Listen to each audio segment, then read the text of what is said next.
Yossi صاحب کہتے ہیں کہ میں 5th میں پڑھتا تھا. ہمارے ڈیرے پہ شام کو والد صاحب کے دوستوں کا رش ہوتا تھا. پھر ڈاکٹر نے والد صاحب کو حقہ پینے سے منع کر دیا تو ہم نے وہ حقہ اٹھا کے اپنے گودام میں رکھ دیا. اس کے ساتھ ایک اور واقعہ یہ ہوا کہ ہمارے علاقے کے اندر ٹیلی فون کی جو کیبلز تھی ان کی اپ گریڈیشن کا عمل جاری تھا. اس وجہ سے جو ڈیرے پہ فون پڑا ہوا تھا اس کو بھی بند کرنا پڑا یا وہ بند ہو گیا. 1-2 دن کے بعد جب ہمارے ڈیرے پر شام کو والد صاحب بیٹھے ہوتے تو آہستہ آہستہ کر کے وہ جو دوستوں کا ہجوم ہوتا تھا والد صاحب کے گرد اور ہمارے ڈیرے کی شان ہوتا تھا وہ کم ہونا شروع ہو گیا. کیونکہ میں 5th کلاس میں پڑھتا تھا اور میرا کچا ذہن تھا تو میں نے ایک دن والد صاحب سے پوچھا کہ والد صاحب یہ آپ کے جو دوست تھے جن کو میں چاچا چاچا کہہ کے پکارتے تھے جو باہر سے آ کے آپ کو آوازیں لگاتے تھے وہ کہاں چلے گئے؟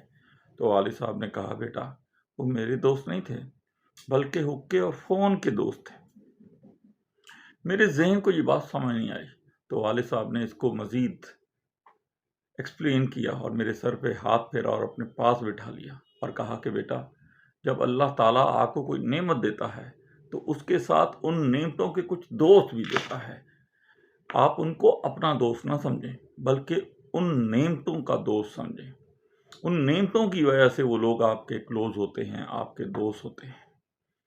اس لیے انہیں اپنا دوست سمجھنا بالکل بھی صحیح نہیں ہے کیونکہ جب وہ جدا ہوتے ہیں ان نعمتوں کے جانے سے، کیونکہ رب اپنی نعمتیں واپس بھی لے لیتا ہے، تو وہ دوست آپ سے جدا ہو جاتے ہیں.